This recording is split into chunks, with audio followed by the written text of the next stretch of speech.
As I was getting dressed this morning, I had my fancy black heels out, and then I remembered I was coming to speak about empowering women. Yeah. You know.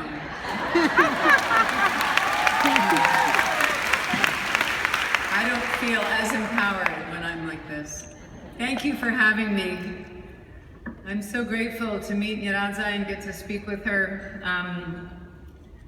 We spoke briefly about a lot of things in a very short amount of time, and I was expressing the awkward feeling I have to be a white woman of privilege who has found herself interested in very little other than social change, justice reform, and the mass incarceration of black men and what it's doing to the country. And I said, what do I do? I've got this white face. And she said, it is not your white face, it is your human heart. So I'm going to take that in as giving me my reason to stand in front of you.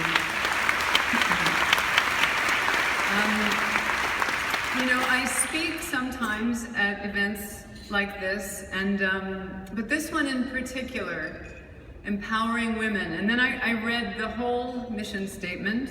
Eliminating racism, empowering women, promoting peace, justice, freedom, and dignity for all. That's your mission statement. I want to start small and go back a little bit in time in terms of where I come from and tell you what I care about. We don't have a lot of time. Your hosts are deeply concerned that you are out of here on time and that this doesn't drag on too long. And at the same time, we're wanting to take advantage of the fact that we've all gathered together. So I won't speak for long. Don't panic. It's important not to panic.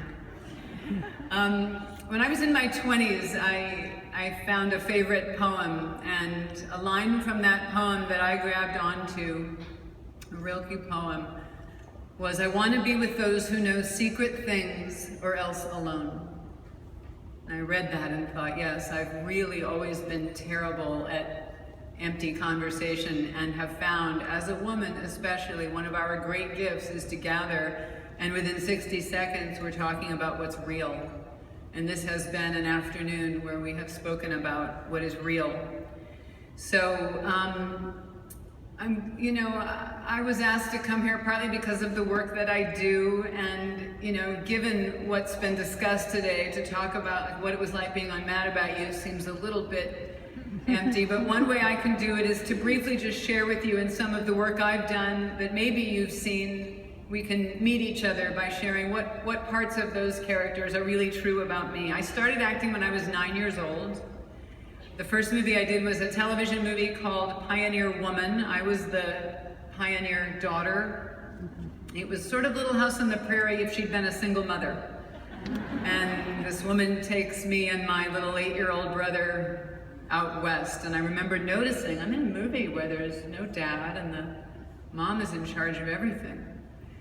And for some reason, all of my lines, I had to say them twice. Mama, mama, the raft.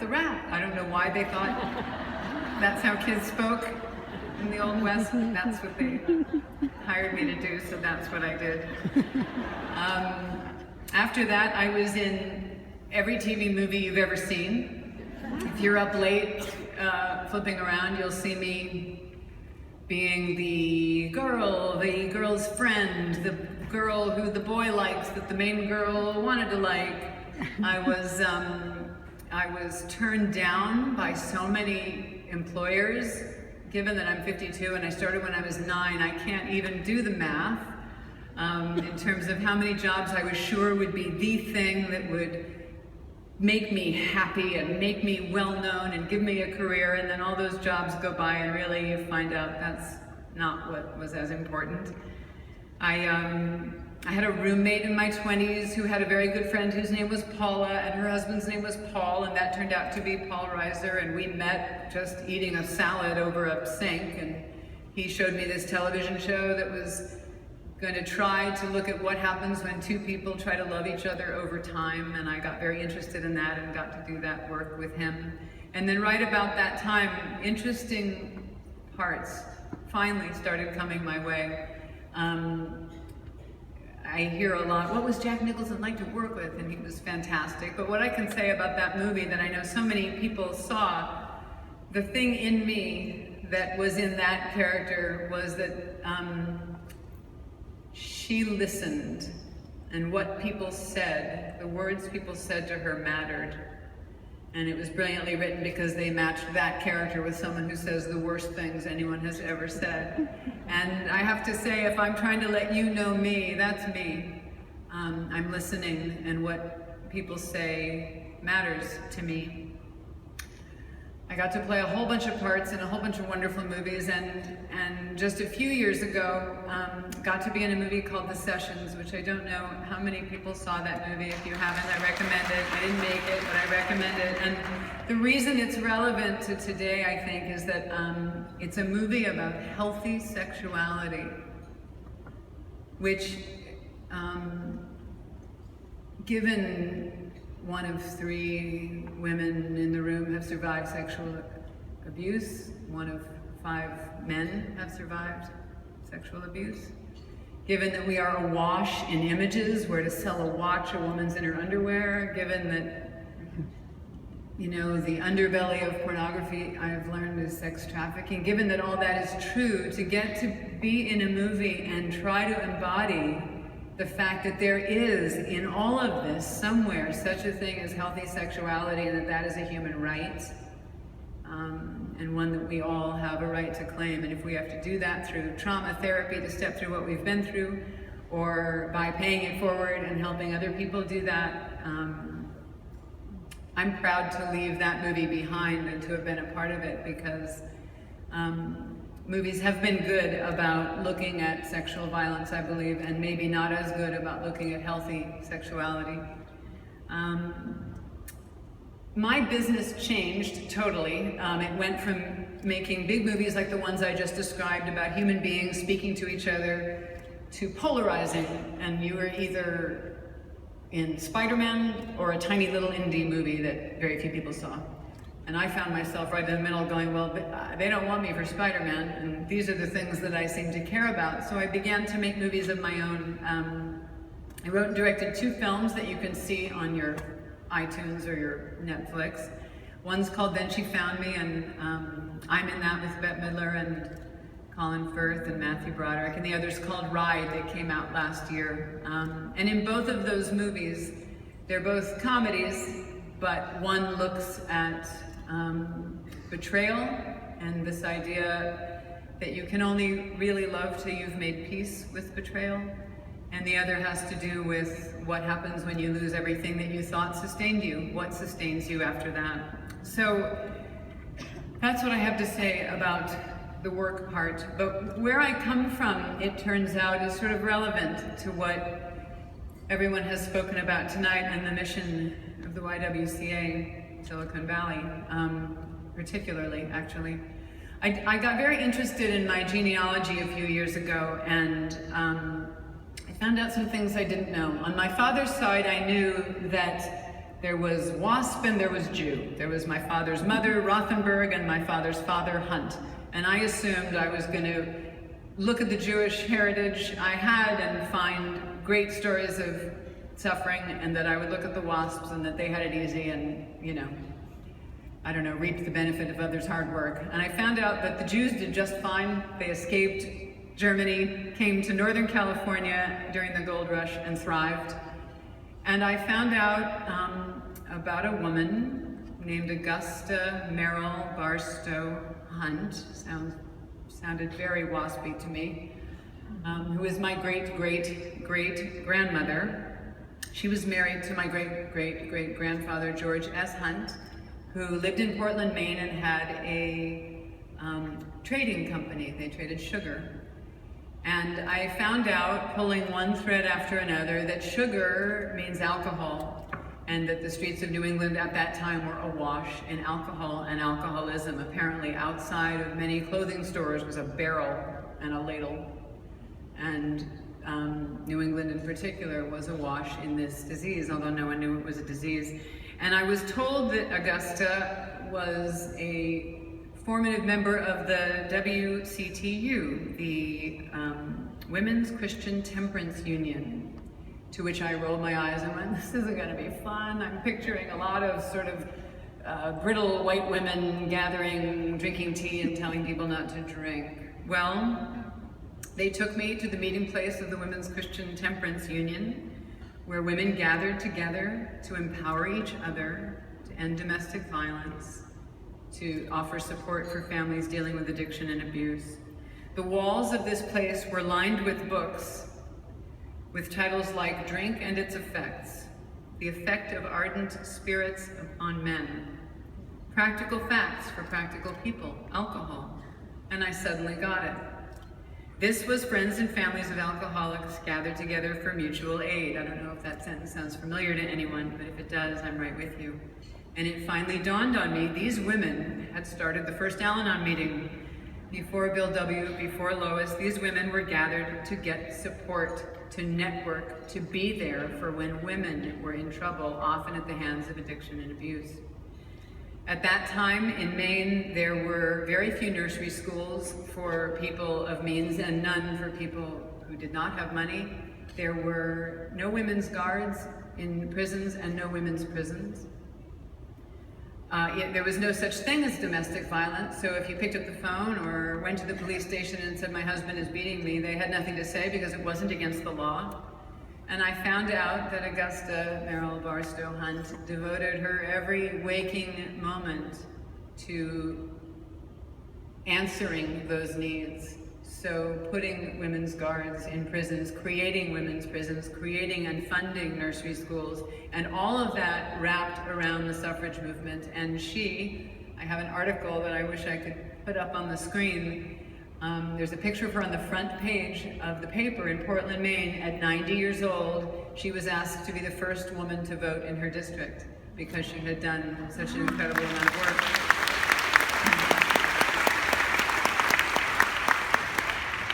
So that was a story about women gathering to support each other when they are in trouble.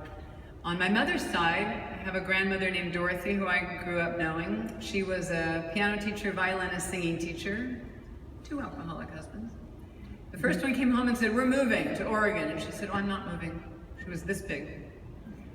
And the second, so she found herself suddenly a single mother of 2. And she lived very close to her closest girlfriend. And the 2 of them together decided they needed to band together and support each other in order to make a living. So they created a television show called Cyclone Malone. You can look it up. She was nominated for an Emmy at the 3rd Annual Emmy Awards. These 2 women living in a not-so-rich neighborhood in Hollywood wrote the scripts, wrote the music. My grandmother was on live 5 nights a week on NBC. Like, it was a real thing. She had a piano in front of her, an organ here, and something called a celeste here. And they created and put this television show on the air, these 2 women, 5 nights a week in order to feed their kids. So once again, women gathering to support each other.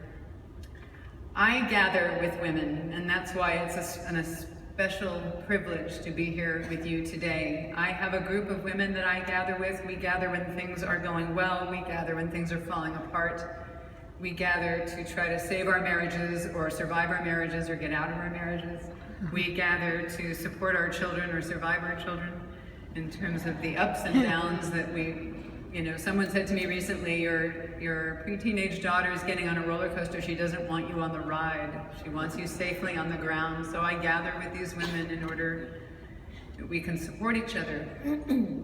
One woman in our group was diagnosed with thyroid cancer. She's doing very well now, but when it was time for her to get her biopsy, I said, I'll go with you. She said, really? Yeah.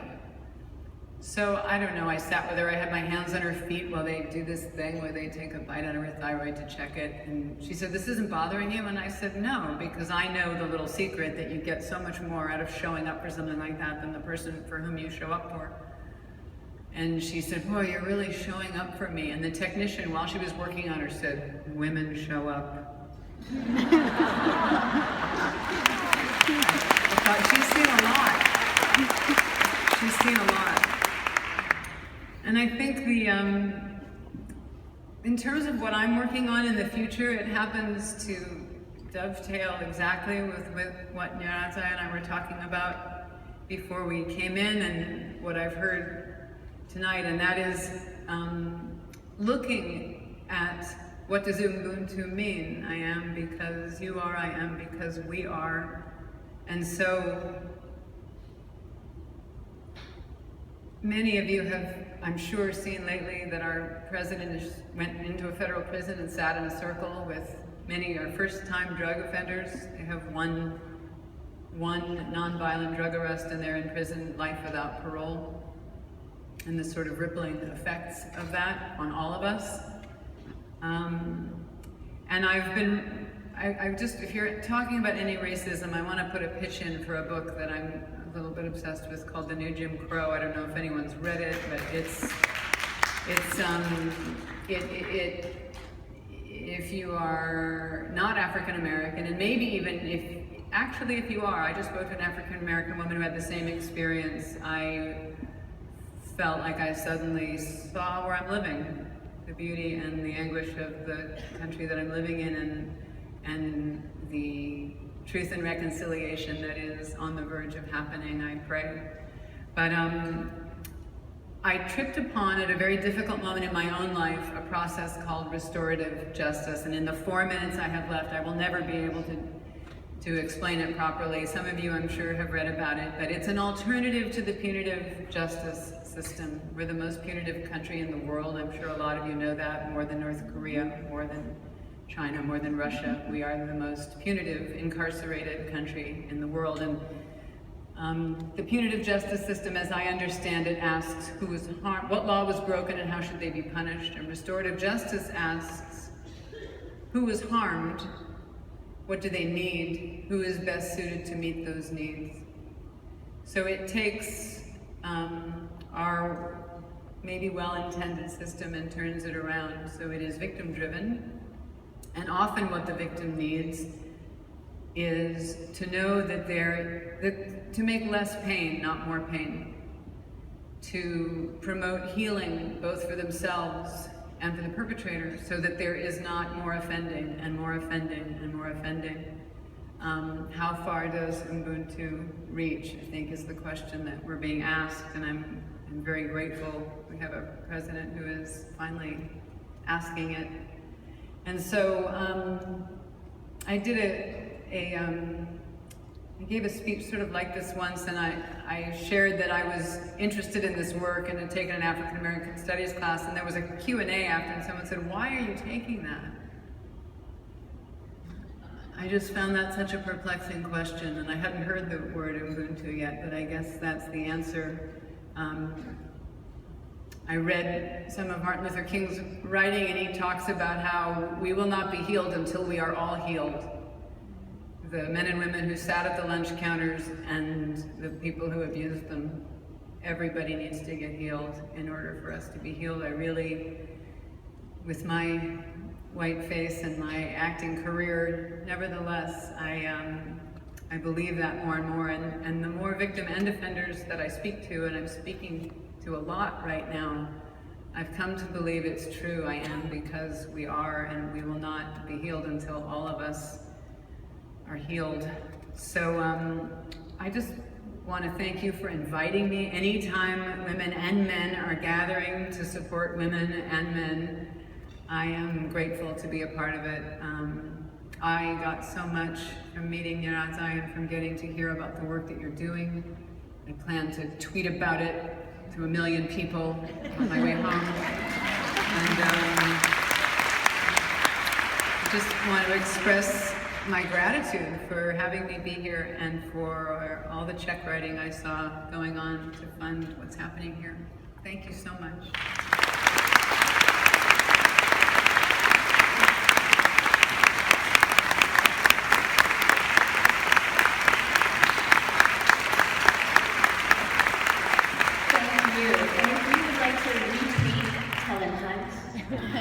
Or speaker inspiration. I think we have the slide is going to come up here with our handle and hashtag We are going to animate our inspiration. We are going to power our inspiration. It is because of you. I thank you, and we will see you next year.